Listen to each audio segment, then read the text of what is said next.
I've been doing things for you for 30 years, Reginald. This is the last one. She turned and walked toward the courtroom doors, and she did not look back. The morning came the way it always did in Buckhead, Atlanta, slow and golden, with light that had no business being that beautiful.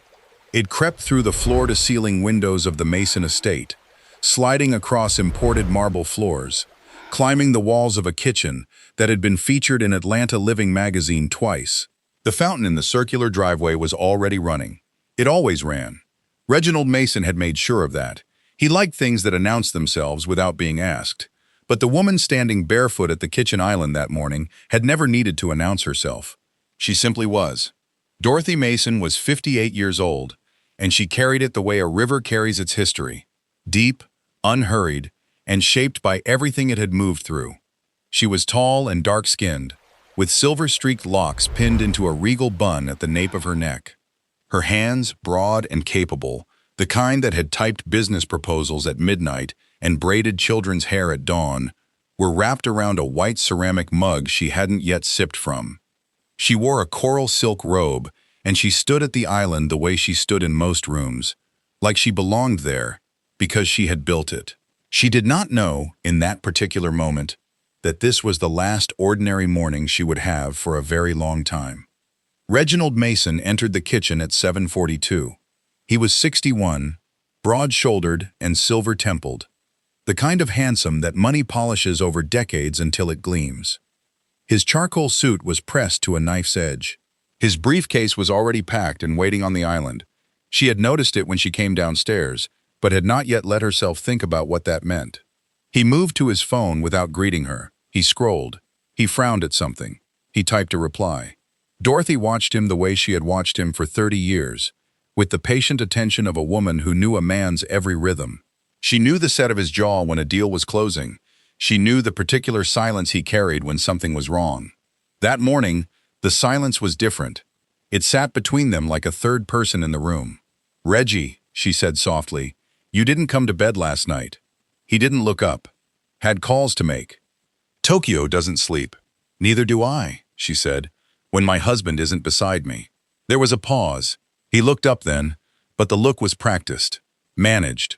The look of a man who had been rehearsing something and was deciding whether today was the day to say it. He seemed to decide against it. He picked up the briefcase. "I need to talk to you tonight," he said, "when I'm back." Dorothy smiled faintly. "I'll have dinner ready, like always." The door closed behind him. The fountain kept running. She stood there a moment longer, looking at the space where he had been, and then she set down the coffee she never drank. She had poured 30 years into this man. She had been 28 years old when she married Reginald Mason, when he was nothing more than a man with a vision, a second-hand Buick, and a folder of business ideas he barely knew how to execute. She had typed his first investor proposals. She had managed his first accounts. She had stayed awake with sick children in the night so he could sleep before early flights. She had prayed over his name in church pews when no one else in the room believed it would ever mean anything. And now his name was on 3 buildings, a private equity firm worth $200 million, and a philanthropist award on the wall of his downtown office. She had never asked for credit. She had considered it her offering. That, as it turned out, had been her first mistake. The dining table that evening was set with a quiet precision that spoke of a woman who took care seriously. Her mother's china gleamed under candlelight. A slow-roasted rack of lamb held the room in a warm, spiced fragrance. Dorothy sat at one end of the long table, hands folded, back straight, wearing a deep burgundy dress she saved for occasions she wanted to honor. She had decided, without letting herself examine why, that tonight deserved to be honored. The clock on the mantel read 9:47 when Reginald walked through the door. He was still in his suit, but something had shifted in the way he wore it. He did not sit down. He stood at the edge of the dining room, a man standing outside a place he no longer intended to enter, and he looked at Dorothy with an expression she had never seen on him before. It was not cruelty. It was something worse. It was the practiced calm of a decision already made. "Dorothy," he said, "I'm not going to drag this out." She looked at him. Something deep and wordless inside her already knew, had known perhaps for longer than she was willing to admit. But knowing and hearing are two entirely different species of pain. "I want a divorce," Reginald Mason said. "I've already spoken to my attorneys." The candle flame between them did not flicker. Dorothy's voice, when it came, was barely a sound. "Say that again." "I've been seeing someone." He held her gaze with the discipline of a man who had prepared for this. "Her name is Brianna. It's serious. I'm in love with her, Dorothy." The room was very still. Dorothy's hands unfolded slowly in her lap. "How old is she?" she asked. A beat of silence. 29. 29. The age Dorothy had been when she sat up for 3 nights beside Reginald's hospital bed because they couldn't afford the full stay. 29, the age she was when she wrote the speech, word for word, that won him his first major investor. 29, and this woman had arrived when everything was already built, already polished, already paid for. Dorothy rose from the table. She did not raise her voice. She did not touch the china. She walked to the window overlooking the fountain and stood there for a long moment with her back to him, her reflection ghosted in the glass. Then she turned around, and her eyes were not wet. They were fire. "Get out of my house," she said. "Dorothy," I said, and her voice did not shake. "Get out of my house." He left, and the fountain kept running, indifferent and relentless, the way expensive things always are. 2 weeks later, Dorothy Mason sat across from Linda Charles in a downtown Atlanta law office that smelled of leather and resolve. Linda was 52, dark-skinned, in a plum blazer, with the quiet authority of a woman who had rebuilt clients from rubble so many times she had stopped calling it remarkable. She had Dorothy's documents spread across her desk and a legal pad full of notes she'd made before Dorothy even sat down. "The prenuptial agreement he's citing was signed in 1994, Linda said, not looking up from the pages. "You were unrepresented at signing. That alone gives us grounds to challenge. But beyond that, Dorothy, you made documented, sustained contributions to the business. We have receipts. Literally." "He told his lawyers I was just a housewife," Dorothy said. Linda looked up then, and the steadiness in her eyes was something close to sacred. "Then we remind the court," she said, "that housewives built the houses that hold the husbands. But there was something else building, something that had nothing to do with Dorothy's legal team, and everything to do with a man named Derek Price." Derek was 44, quiet-natured, and had served as Reginald Mason's senior accountant for 11 years. He was the kind of man who kept his head down and his mouth shut, because he had a mortgage and 2 daughters in private school, and a very clear understanding of what powerful men did to people who talked. But Derek Price had discovered something 18 months ago, something he had been sitting on, losing sleep over, carrying like a stone in his chest every time he saw a church billboard with Reginald Mason's face on it. And the weight had finally become more than he could hold. The night the story broke, Dorothy was sitting in her younger sister Gloria's kitchen in Decatur. Gloria Washington was 55, wide and warm and ferociously loving, with long box braids and a housecoat she wore like a declaration. She had been feeding Dorothy for 2 weeks straight because Dorothy had stopped doing it herself. She slid a plate across the table and was about to say something wise and firm about eating when her phone lit up on the counter. Gloria's face changed. She turned the phone around without a word. On the screen, a breaking news alert. A photograph of Reginald Mason, the official one, the one from the company website, chin lifted, eyes confident. And beneath it, in bold, Mason Capital Group CEO, under federal investigation for securities fraud. Whistleblower documents leaked. Dorothy read it once, then again. Then she set the phone down on the table and sat very still for a long moment. "Gloria," she said quietly. "I know," Gloria said. "He stole from the church funds." "Baby?" He stood up in Ebenezer Baptist and shook Pastor William's hand and told those people their retirement money was safe. Dorothy's voice was not breaking. It was hardening. "And he stole from them." The documents Derek Price had released to federal investigators told a story that Atlanta's black community received like a wound. For 7 years, Reginald Mason had been diverting investor funds, money pooled from black churches, community organizations, and pension accounts across the city, into a private holding account. That account had been quietly funneling money into a real estate company belonging to Brianna Cole, over $12 million. He had built his reputation as a community champion on the backs of the very people he was robbing. If you are watching this, and you have ever given the best of yourself to someone who walked away as if you were nothing, stay right here. This story is for you. Hit that like button and share this with a woman who needs to hear that God does not let sacrifice go unanswered. Subscribe, because what happens next will change how you see everything. Dorothy Mason is not done yet. The federal courthouse in downtown Atlanta was a place that did not soften itself for anyone. It was all stone and gravity and the particular silence of a building that had heard too many lies to be impressed by anything. Dorothy Mason walked through its doors on a Tuesday morning in November, wearing a charcoal gray suit and her lokes pinned back exactly as they had been on the morning. All of this began because she had decided that she would face the end of this the same way she had faced the beginning. With her back straight and her name intact, Linda Charles had worked a precise and patient legal strategy. Dorothy's name, it turned out, had never been fully removed from 3 foundational company documents filed between 1996 and 2001. Documents that named her as a co-founding partner. Documents Reginald had assumed were buried deep enough not to matter. The FBI had found them in the discovery process, and they had come to Dorothy's attorney with a request. They needed her testimony. In the lobby of the courthouse before the morning's proceedings, Reginald Mason came face-to-face with Dorothy for the first time since he had left their home. He was flanked by 2 attorneys. His face, for the first time in 30 years, had lost its polish.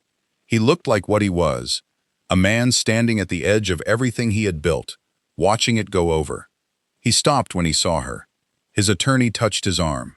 He stepped forward anyway. "Dorothy," his voice carried something she had never heard in it before. Something that sounded dangerously close to genuine. "You don't have to do this." Dorothy looked at him for a long, unhurried moment, the look of a woman who had already done her grieving in private and had nothing left to perform for anyone. "I've been doing things for you for 30 years, Reginald," she said. "This is the last one." She turned and walked toward the courtroom doors, and she did not look back. On the stand, Dorothy Mason spoke for 4 hours. She did not perform. She did not dramatize. She simply told the truth, with the precision of a woman who had lived inside every detail she was describing. She named dates. She named accounts. She produced the memory of documents that investigators had already found, confirming them with the authority of someone who had written them. She described the early years, the accounts she managed, the leases she negotiated, the investors she first approached at a conference in Charlotte in 1997, because Reginald had been too nervous to introduce himself. She described watching her own name disappear from the company's public narrative over the years. Quietly, incrementally, the way a tide takes sand.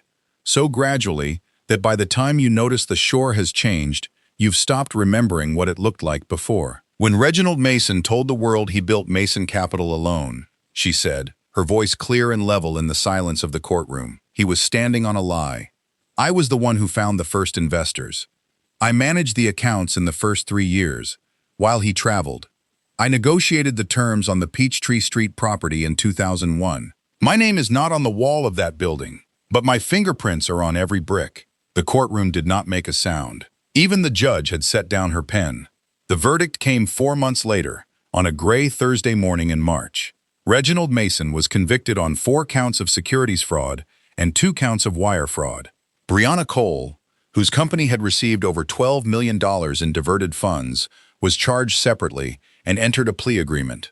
The Mason estate and all associated assets were frozen as part of federal recovery proceedings.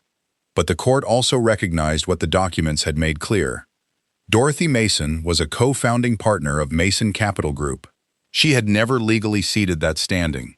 Her settlement, structured over 18 months of negotiation by Linda Charles, who refused to take less than Dorothy deserved, included 30% of company equity, the full Buckhead estate, and a sum that ensured she would never again build anything on someone else's foundation. On the evening the final papers were signed, Dorothy drove herself back to the house in Buckhead. She sat in the driveway for a long moment.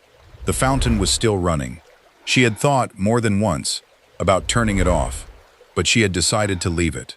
Not because of him, because she had listened to that sound for 30 years, and it was hers now, and she would decide what it meant.